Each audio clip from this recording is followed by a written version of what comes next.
The stars had always represented hope for humanity. For 2 centuries, they reached outward from Earth with dreams of meeting others among the cosmic darkness. They built ships that could cross the void between worlds. They sent messages into space hoping for a reply. They imagined friends waiting somewhere in the galaxy, civilizations that would welcome them with open arms and shared wisdom. Captain Jake Morrison believed in that dream more than most. He commanded the exploration vessel Mercury's Dawn, a ship designed to push farther into unknown space than any human had gone before. His crew of 47 men and women were scientists, engineers, and dreamers. They spent 3 years mapping star systems in the outer regions of charted space. They discovered 6 new planets capable of supporting life. They found ruins of ancient civilizations long gone. They collected data that would keep researchers busy for decades. But they had not found what they truly sought. They had not found anyone alive out there. That changed on a Tuesday morning according to Earth's calendar, though such measurements meant little in the depths of space. Lieutenant Amy Hughes sat at the communication station, running her usual scans of nearby frequencies. She had performed this same task 1,000 times before with nothing to show for it, except cosmic radiation and the occasional pulsar. This time was different. Her console lit up with signals across multiple bands, organized and clearly artificial. Her hands trembled slightly as she increased the gain and filtered out the noise. The signals grew stronger and more complex. This was not natural. This was not random. This was communication from someone or something intelligent. She turned to Morrison, who was reviewing navigation charts at his station. Her voice came out quieter than she intended, but he heard it anyway. The bridge fell silent as everyone stopped what they were doing and looked at her. Morrison moved to her station in 3 quick steps. He studied the displays over her shoulder and felt his heart rate increase despite his training. After all these years, after all the searching and hoping and wondering if humanity was alone, here was proof. They were not alone. Someone else was out there. He opened his mouth to give orders, but the communication system activated on its own. The main view screen flickered and changed from showing empty space to displaying a figure that made several crew members gasp.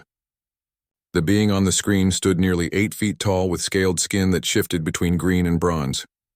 Its eyes were vertical slits that regarded them with an expression impossible to read. A crest of bone-like material ran from its forehead back over its skull. It wore armor or clothing decorated with symbols that seemed to move and shift. Behind it, dozens of similar beings worked at stations in what was clearly a warship's bridge. The beings spoke in a language that sounded like gravel, sliding down metal. The ship's computer worked for several seconds before providing a translation. The voice that came through the speakers was flat and emotionless, stripped of whatever nuance existed in the original speech. What it said destroyed every hope and dream humanity had carried into the stars. The being identified itself as High Chancellor Vectis of the Valdrin Empire. It explained that the Empire had ruled this region of space for 12,000 years. It stated that their survey ships had located Earth 6 months prior and completed a full evaluation of human civilization. Based on their assessment, humanity had been categorized and assigned its role within the imperial structure. Humans were now classified as a slave species. Category 7 deemed suitable for manual labor, hazardous mining operations and other tasks too dangerous or unpleasant for higher category species. Morrison felt the words hit him like physical blows. Around the bridge, his crew sat frozen in their seats. This could not be real.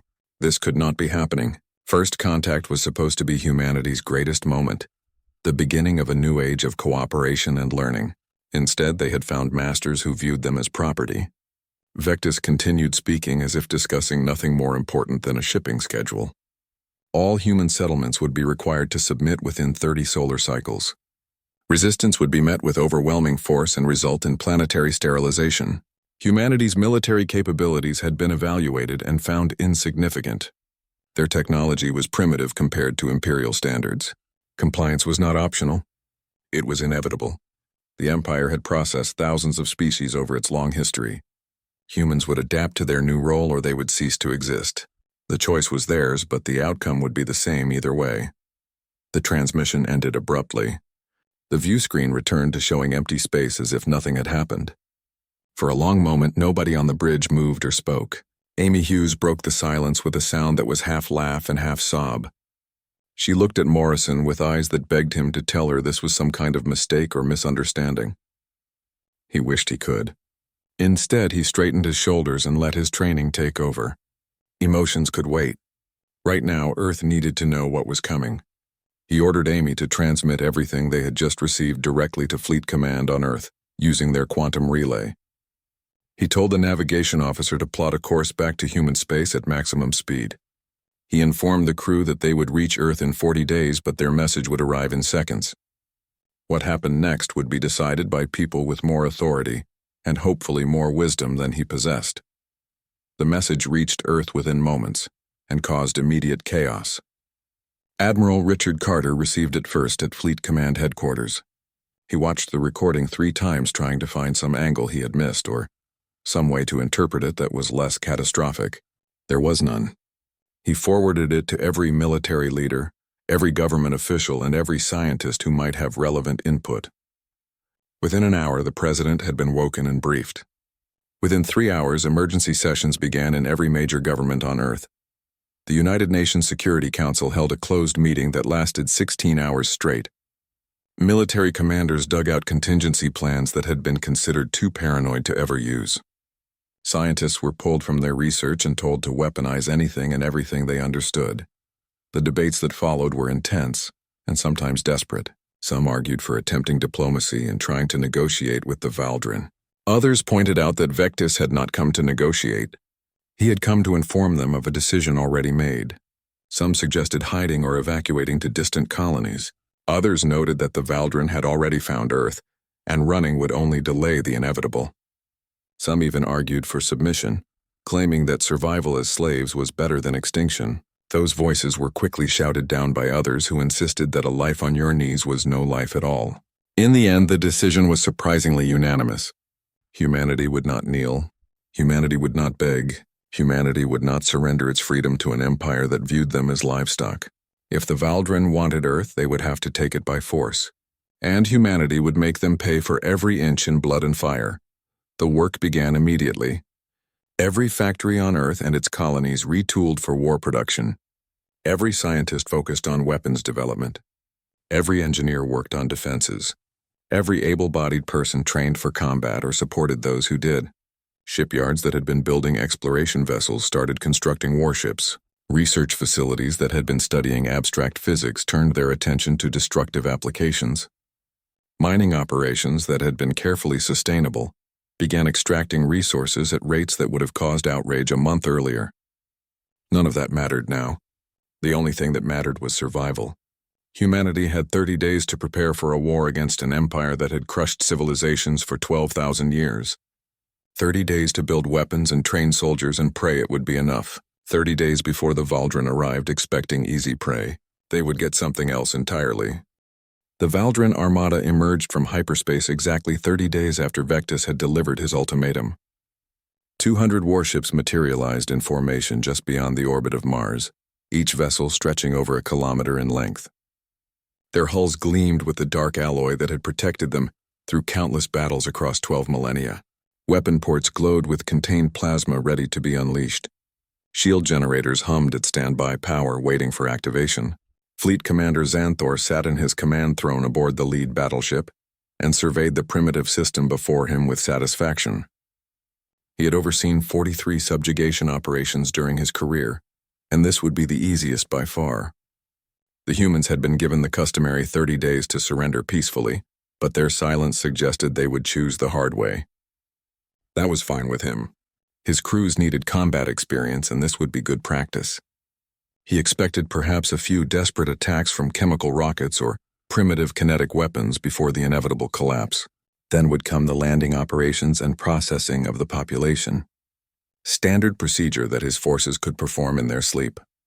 Colonel Ryan Blake watched the enemy fleet appear, on the tactical displays in the command center buried 3 miles, beneath the Colorado mountains. Around him, hundreds of officers and technicians sat at their stations coordinating Earth's defense network. The room was eerily quiet despite the number of people present. Everyone knew what was about to happen. Everyone understood that the next few hours would determine whether humanity survived as a free species or died as defiant slaves. Blake had spent the last 30 days preparing for this moment. He had slept maybe 40 hours total in that time. He had consumed enough coffee to float a battleship. He had reviewed every contingency plan and every weapon system until he could recite their specifications from memory. Now the moment had arrived and he felt surprisingly calm. The fear and uncertainty had burned away during those 30 days of frantic preparation. What remained was cold, focused purpose. He opened the command channel that linked him to every defensive installation on Earth, Luna, Mars, and throughout the asteroid belt. His voice was steady, as he gave the order that would begin humanity's first interstellar war. 6,000 missiles launched simultaneously from concealed silos across Earth's surface. They had been built in frantic haste over the past month, using every engineering shortcut and manufacturing trick humanity had developed over centuries of industrial development. Each one carried a nuclear warhead dialed to maximum yield. Each one accelerated on a trajectory calculated by the most powerful computers on Earth. Each one moved at a significant fraction of light speed thanks to experimental drive systems that had been rushed from prototype to production without proper testing. The Valdran fleet had seconds to react. Xanthor barely had time to bark an order before the first wave hit his vanguard. 17 ships vanished instantly, torn apart by nuclear fire before their shields could even activate. The second wave arrived 3 seconds later and claimed another 23 vessels. The third wave targeted ships trying to raise their defenses. The fourth wave exploited gaps in the formation created by the first three. Within 90 seconds of the battle beginning, the Valdran Armada had lost 68 ships and their neat formation had devolved into chaos. Xanthor roared orders at his surviving commanders, while his own ship shuddered from near misses. This was not supposed to happen. The intelligence reports had indicated these primitives barely had fusion technology and rudimentary spaceflight. They were not supposed to have weapons that could threaten Imperial warships. They were certainly not supposed to launch such a devastating first strike. He ordered the fleet to scatter and return fire, but the humans were not done. Railgun batteries hidden on Luna opened fire next, hurling tungsten projectiles at velocities that made them nearly impossible to dodge. Orbital platforms that had been disguised as commercial satellites revealed their true nature as weapons platforms. The asteroid belt suddenly came alive with thousands of small craft that swarmed toward the Valdran fleet like angry insects. Every rock and ice chunk became a potential threat as humanity showed. It had spent 30 days turning its entire solar system into a fortress, Lieutenant. Emma Price coordinated the orbital defense platforms from her station next to Blake. She was 26 years old and had been a junior officer on a routine assignment monitoring space traffic before the Valdran message arrived. Now she controlled weapons capable of destroying ships that had conquered hundreds of worlds. Her hands moved across her console with practiced efficiency. As she assigned targets and monitored ammunition levels, Platform 7 reported a successful hit on an enemy cruiser. Platform 12 needed to reload. Platform 3 had taken fire and was evacuating crew to escape pods. She processed it all and kept the defensive network functioning at peak efficiency. When she saw the enemy flagship begin launching smaller craft, she immediately recognized them as landing ships meant to bypass the fleet battle and strike directly at Earth. She reported this to Blake, who smiled grimly, and gave the order she had been waiting for 50,000 autonomous combat drones launched from concealed facilities scattered across Earth and Luna. Each drone was roughly the size of a basketball and packed with high explosives and basic guidance systems. They had been manufactured using industrial robots that normally made consumer electronics, but had been reprogrammed for war production. Their artificial intelligence was simple but adequate for their purpose. They did not need to be smart. They only needed to find enemy ships and explode. The drones moved in swarms that resembled schools of fish or flocks of birds. They overwhelmed Valdran point defense systems through sheer numbers. For every drone destroyed by enemy fire, 10 more got through. The landing ships stood no chance. Within minutes, 300 craft meant to carry troops to Earth's surface were reduced to expanding clouds of debris and frozen bodies. Xanthor watched in horror as his invasion force was annihilated before his eyes. He had never witnessed such tactics. The humans fought without honor or proper formation. They used quantity instead of quality. They sacrificed cheap weapons without hesitation to destroy expensive warships. It was brutally effective and utterly terrifying. Admiral Richard Carter stood on the bridge of Earth's newest warship, the battleship Defiant. She had been completed just 6 days earlier. Her construction rushed through in record time. Her hull still smelled of fresh welds and her systems had barely been tested, But she was armed and she was ready, and Carter intended to use her. The Defiant had been built using stolen Valdran design principles obtained by a deep space probe that had shadowed their survey ships. Human engineers had studied those designs and improved on them with typical human innovation and disregard for safety margins. The result was a ship that matched Valdran battleships in firepower, while being half the size and twice as fast. Carter targeted an enemy-heavy cruiser that was trying to regroup with other survivors. He gave the order to fire, and the Defiant's main cannons unleashed hell. The enemy ship's shields held for almost 3 seconds before collapsing. The next salvo punched through armor and detonated the reactor. One more Valdran warship became an expanding fireball. Xanthor realized the battle was lost. His fleet of 200 warships had been reduced to fewer than 50, and those survivors were damaged and scattered. The humans had prepared better than any species he had encountered. They had hidden their true capabilities until the moment of attack. They had studied warfare and violence with an intensity that suggested it was their natural state.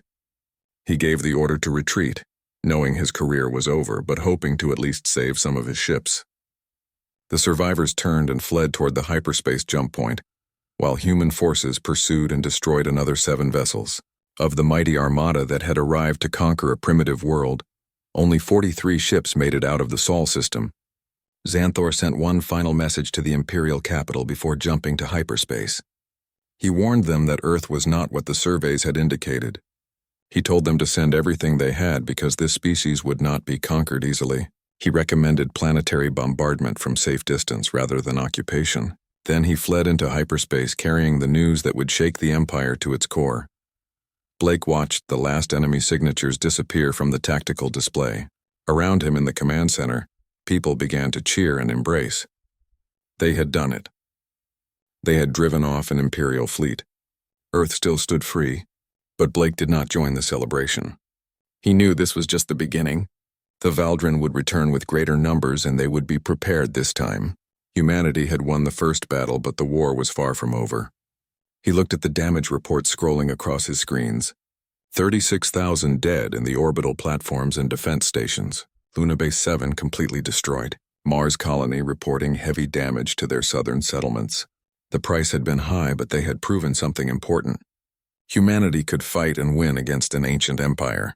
They were not helpless prey. They were not easy victims. The news of the defeat reached the Valdran capital world within days and sent shockwaves through the Imperial court. High Chancellor Vectis had expected a routine report of successful subjugation. Instead, he received word that an entire fleet had been destroyed by primitives who should not have posed any threat. His advisors stood silent as he watched the battle recordings transmitted by fleeing ships.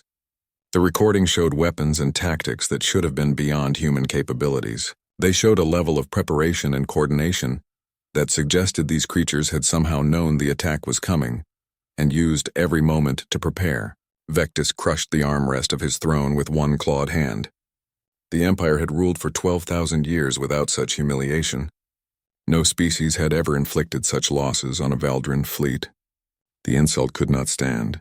He issued orders that mobilized forces across 30 sectors.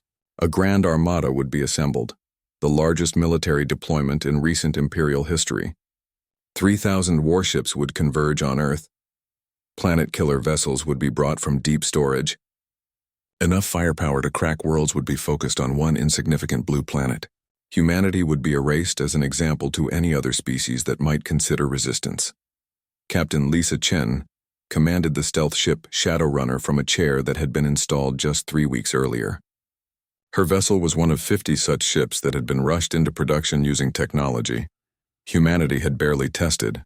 The stealth systems were based on theories that scientists had considered impossible until desperation made them work. Shadowrunner could bend sensor waves around her hull and mask her heat signature to near background levels. She was invisible to conventional detection, and her small crew of 12 were volunteers who understood they might never return home. Chen had been a commercial cargo pilot before the war. She had spent 15 years hauling supplies between Earth and the outer colonies. It was quiet work that paid well and demanded little except patience. That life ended when the Valdran arrived. Now she piloted a warship deep in enemy territory with a mission to disrupt and destroy. Her orders were simple. Make the Valdran hurt. Make them bleed resources. Make them afraid to move supplies without heavy escort. Buy Earth time to prepare for the coming storm. Shadowrunner drifted through the debris field of an ancient battle, her engines cold and her systems at minimum power.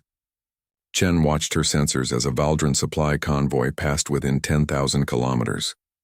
3 massive freighters carrying fuel and munitions moved in formation with 2 escort frigates.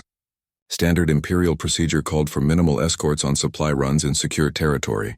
This deep in Valdran space, they did not expect threats. Chen smiled without humor and signaled her weapons officer. Lieutenant Danny Pierce armed the torpedo tubes with the new quantum displacement warheads that human engineers had developed by combining stolen Valdran technology with human disregard for safety protocols. Each torpedo could punch through shields by briefly displacing them into another dimension. The math behind it gave most physicists headaches, but the weapons worked and that was all that mattered. Chen gave the order and 4 torpedoes launched in silence. They crossed the distance in seconds and detonated against the freighters before the escorts could react. 2 of the massive ships exploded instantly, their volatile cargoes igniting in fireballs visible across thousands of kilometers. The 3rd freighter lost containment and began venting atmosphere and fuel. The escort frigate scrambled to respond, but Shadowrunner had already gone dark and drifted away, using momentum rather than engines. By the time Valdran sensors swept the area, the human ship was millions of kilometers away and indistinguishable from space debris. Similar attacks happened across Valdran territory. Human stealth ships struck supply depots and fuel refineries. They ambushed convoys and destroyed communication relays. They planted mines in shipping lanes and hacked into automated defense systems. Each attack was small in the grand scale of an interstellar empire, but together they created chaos and uncertainty. Valdran fleet commanders found themselves short on supplies. Admirals discovered their intelligence was outdated because communication networks had been disrupted. Logistics officers struggled to route shipments around areas that had become too dangerous. The Grand Armada assembling for the assault on Earth found itself delayed again and again as resources failed to arrive on schedule. What should have taken 3 months to organize stretched into 6.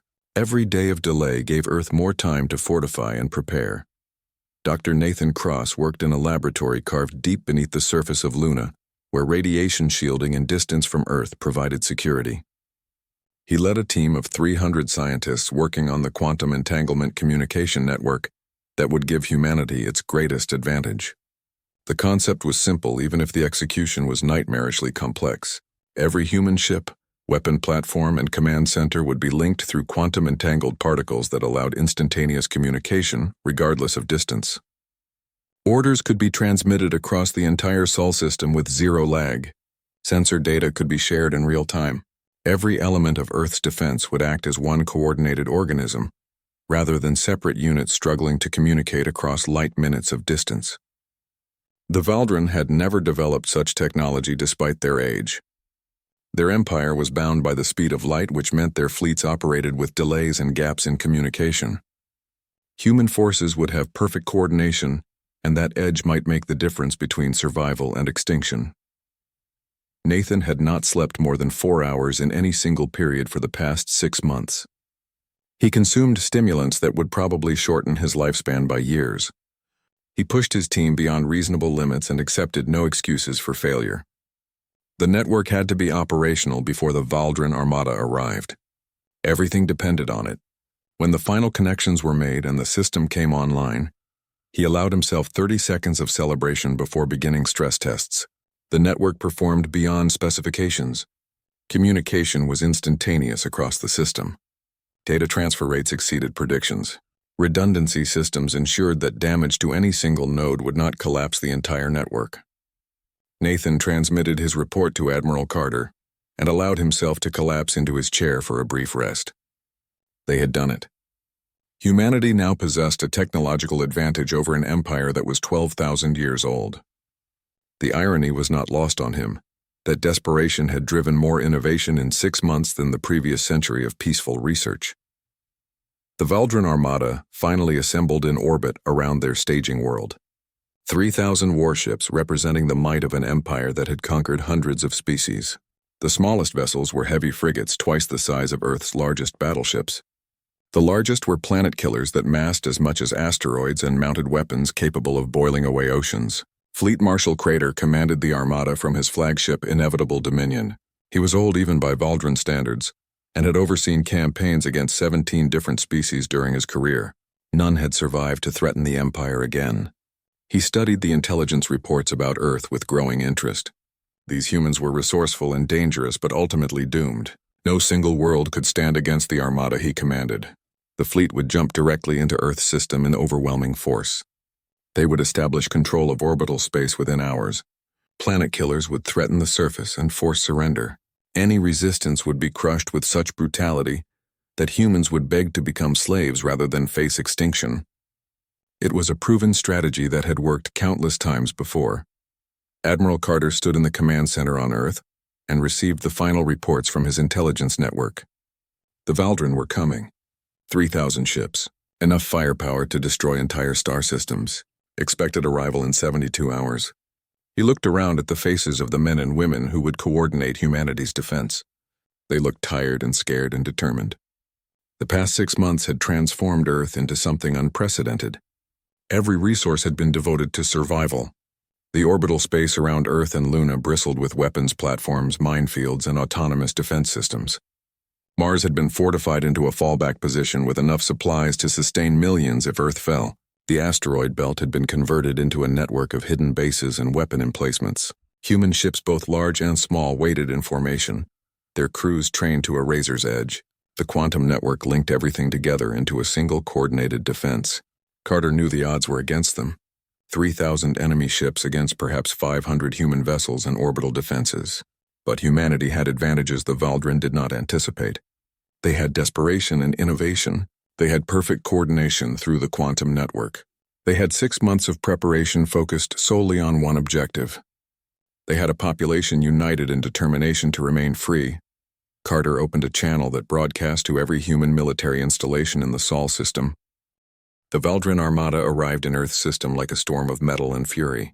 3,000 warships materialized from hyperspace in perfect formation, their hulls blocking out stars as they advanced toward the inner system.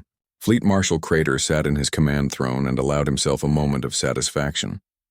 No matter how well the humans had prepared, they could not stand against this much concentrated power. The forward sensors detected the defensive installations humanity had built during their months of preparation. Orbital platforms surrounded Earth like a steel shell. The moon had been converted into a weapons battery. Mars glowed with the signatures of military installations. The asteroid belt showed thousands of heat signatures indicating hidden bases and ships. It was impressive for such a primitive species, but ultimately meaningless. Crater gave the order to advance, and his fleet moved forward in waves, their shields at maximum and weapons charging. The planet killers took position at the rear of the formation, their massive energy cannons already beginning the long charging sequence needed to crack a world's crust. Commander Kyle Foster sat in the cockpit of his interceptor fighter aboard the carrier Washington. Around him, 300 other pilots performed final checks on their craft. The launch bay was crowded and loud with the sounds of engines warming up and crews shouting final instructions. Kyle had been a test pilot before the war, someone who flew experimental craft to their limits and occasionally beyond. He had crashed more aircraft than most pilots ever flew. Now he commanded a fighter wing equipped with craft that barely qualified as tested.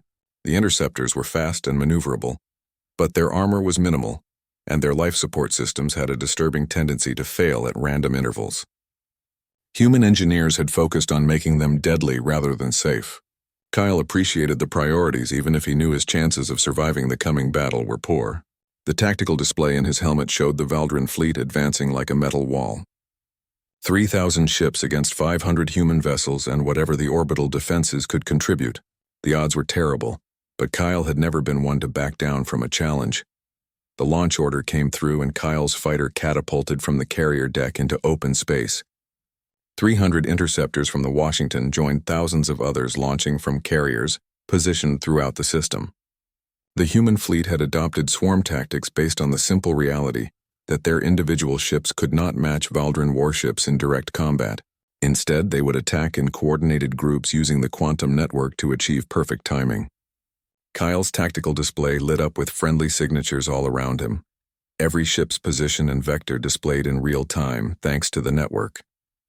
He could see what every other pilot saw, and they could see through his sensors.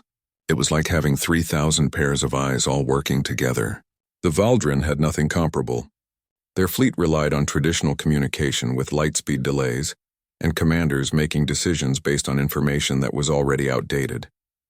Kyle selected a target from the enemy vanguard and saw his wing automatically coordinate their approach vectors, without anyone saying a word. The Valdrin planet killers moved into firing position on the edge of the battle space. These massive vessels were designed for one purpose: destroying worlds that refused to surrender. Their main weapons drew power from reactors the size of small moons. A single shot could penetrate planetary shields and ignite atmosphere or boil oceans. The ships themselves were heavily armored and protected by dedicated escort squadrons. Fleet Marshal Crater intended to use them as a threat first. Once the humans saw a planet killer charge its weapons, they would understand the futility of resistance. He gave the order to begin charging sequence on the lead planet killer. The massive vessel's reactor output spiked as energy flowed into weapon capacitors. Within 15 minutes, it would be ready to fire a shot that would devastate anything in its path. Admiral Carter watched from Earth's command center as the enemy fleet entered weapon range. The tactical display showed a three-dimensional battlefield spanning millions of kilometers. Red icons represented Valdrin ships while blue showed human forces. The numbers were brutally unbalanced, but the human formations moved with coordination that made them more effective than their quantity suggested. Carter had spent 6 months planning this battle and preparing for every contingency he could imagine. Now it was time to see if preparation and innovation could overcome raw military superiority. He gave the order to engage and the battle truly began. Human ships dove into attack runs from dozens of different vectors simultaneously. The quantum network allowed them to coordinate attacks that would have been impossible with traditional communication. Squadrons would converge on a single enemy ship from multiple directions, overwhelming its defenses through combined fire. Before the Valdrin could respond to one attack, another would hit them from a completely different angle. Kyle's wing targeted a Valdrin heavy cruiser that was struggling to track the fast-moving human interceptors. 6 fighters came in from 6 different vectors and fired quantum torpedoes in perfect synchronization. The torpedoes hit within nanoseconds of each other, their displacement effect creating overlapping shield disruptions. The Valdrin shields collapsed and the cruiser's hull was exposed for 3 precious seconds. Kyle's second shot went straight through the armor and detonated the ship's reactor. The cruiser vanished in an explosion that sent debris flying in all directions. Kyle pulled hard on his controls to avoid the expanding cloud of wreckage. His helmet display showed another target already selected by the network, and he turned toward it without hesitation. All around him, human fighters swarmed through the Valdrin fleet like angry insects. Individual interceptors were fragile, but in groups they were deadly. The Valdrin had experience with conventional fleet tactics, but these humans fought in ways that seemed to defy military logic. They sacrificed positioning for speed and abandoned formation discipline for opportunity. It was chaotic and unpredictable and brutally effective. Captain Beth Williams commanded the destroyer Fury's Edge as part of a wolf pack hunting Valdrin capital ships. Her vessel and 3 others coordinated their movements through the quantum network with precision that looked choreographed. They identified a Valdrin battleship that had become separated from its support ships while pursuing human fighters. Williams gave the order to attack and 4 destroyers converged from different angles. The battleship's defensive turrets could only track so many targets at once. While it focused on 2 destroyers, the other 2 closed in and fired plasma cannons at point-blank range. The battleship's shields held, but the sustained barrage was draining their capacity. Williams watched her power levels dropping as she poured fire into the enemy vessel. The quantum network showed her exactly when the other destroyers would fire their next salvo. She timed her attack to hit simultaneously with theirs. The combined firepower from 4 ships overwhelmed the battleship's shields and punched through to the hull. Secondary explosions rippled across the Valdrin vessel as internal systems failed. The battleship went dead in space, drifting and powerless. Williams ordered her wolf pack to move on to the next target. There was no time to confirm kills or celebrate small victories. The battle raged for hours and the casualties mounted on both sides. Human ships died by the dozens, their crews lost to the void as Valdrin weapons found their targets. But for every human vessel destroyed, the swarm tactics and quantum coordination allowed them to destroy 2 or 3 Valdrin ships. The exchange rate was unsustainable in the long run, but it kept the battle from becoming a one-sided massacre. Fleet Marshal Crater watched his carefully planned assault dissolve into chaos. His fleet outnumbered the humans by 6-1, but they were taking unacceptable losses. These creatures fought with coordination that should have been impossible. They anticipated Valdrin movements and exploited gaps in formation before his commanders even recognized they existed. It was as if the entire human fleet shared one mind and acted with one purpose. Crater had never seen anything like it in his long career. He ordered the planet killers to fire early, hoping the threat of planetary destruction would break human morale. The lead planet killer completed its charging sequence and rotated to aim at Earth. The massive energy cannon glowed with barely contained power as final targeting calculations completed. The weapon fired and a beam of pure destruction lanced across space toward the blue planet. But the humans had prepared for this threat. Sacrificial platforms positioned between the planet killer and Earth moved into the beam's path. 3 platforms evaporated instantly, but they absorbed enough energy to disperse the beam. The shot that should have devastated Earth's surface dispersed into space as waste heat. Before the planet killer could recharge, 100 human ships broke formation and accelerated directly toward it. They ignored the escort ships and focused entirely on the massive vessel. Torpedoes and missiles streaked ahead of the attacking force. The planet killer's defenses destroyed many of them, but others got through. Explosions blossomed across the massive hull. The news of the second defeat spread across the Valdrin Empire like a disease. High Chancellor Vectis had sent 3,000 ships to crush one primitive world, and fewer than 2,000 returned. The losses were catastrophic not just in terms of ships and personnel, but in something far more dangerous to any empire, the appearance of weakness.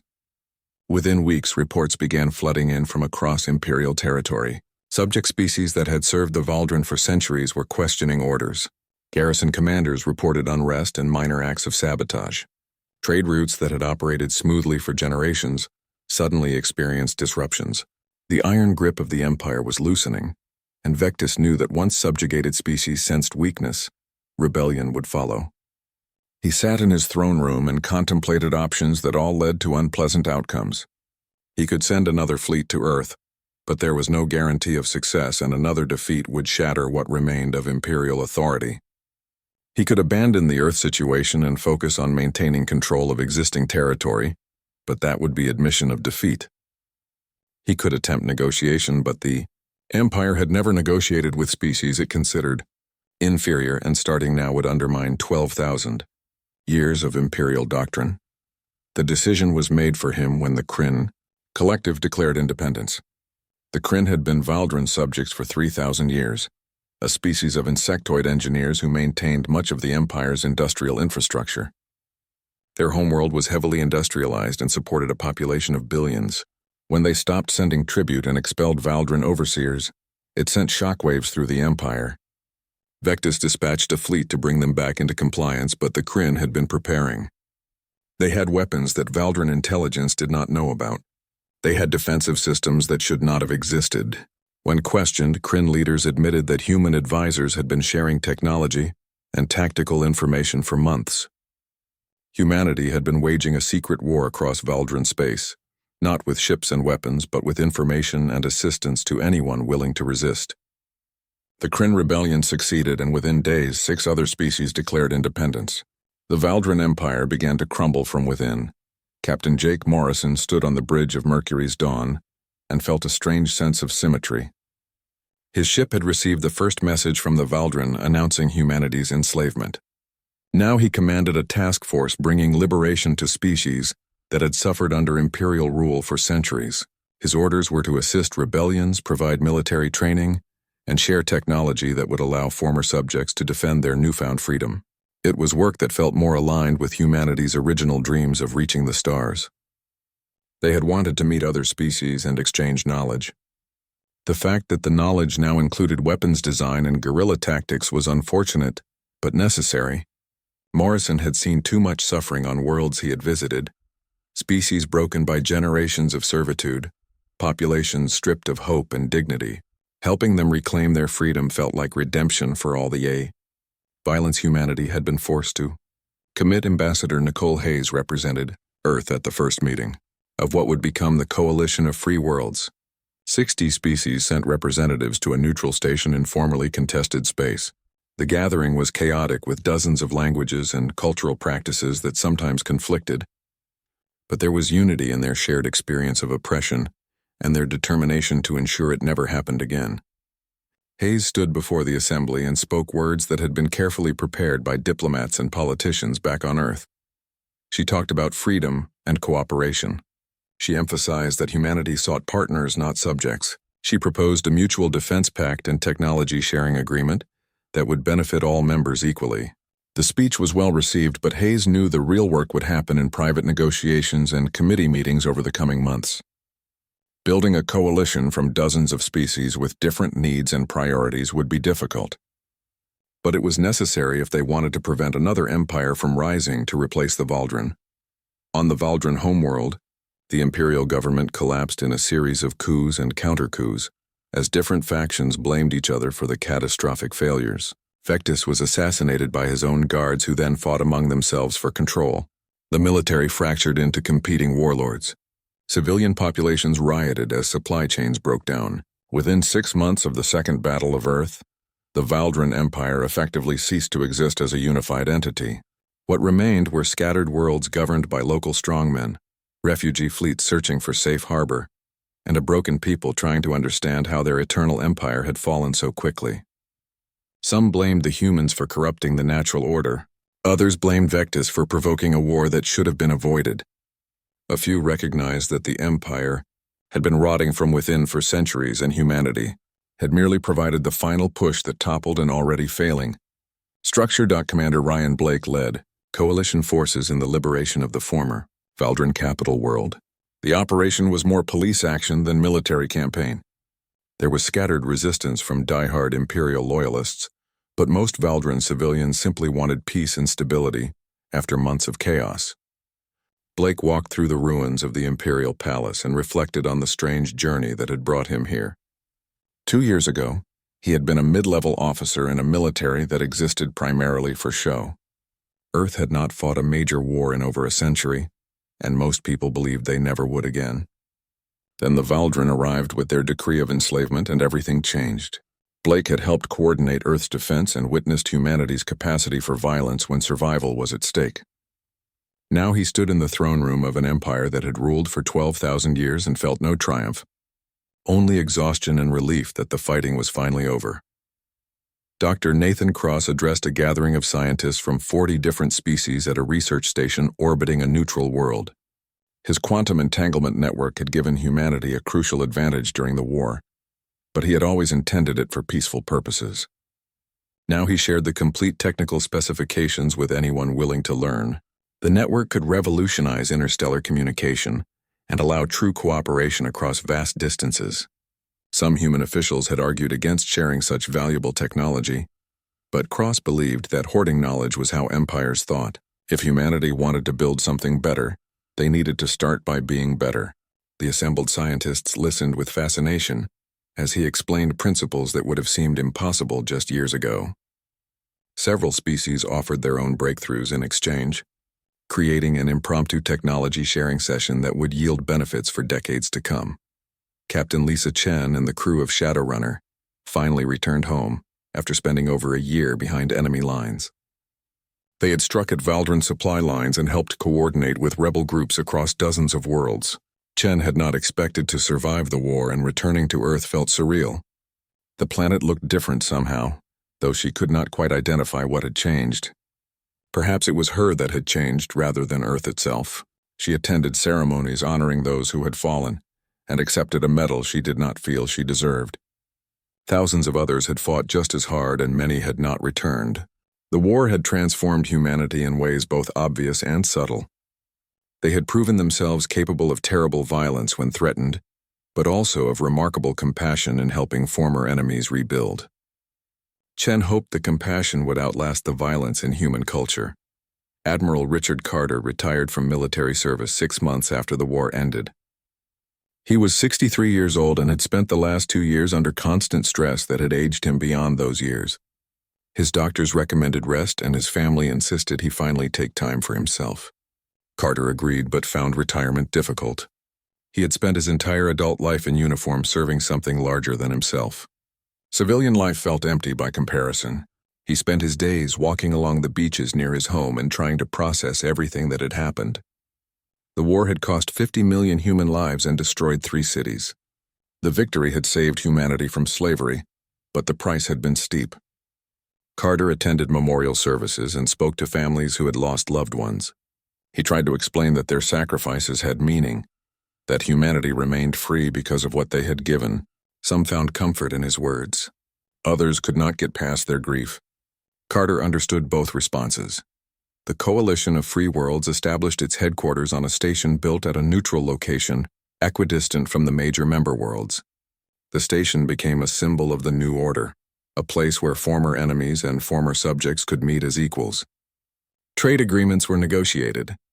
Cultural exchange programs were established. Joint scientific ventures were proposed. There were arguments and disagreements as dozens of species with different priorities tried to find common ground, but there was also hope that something better was being built.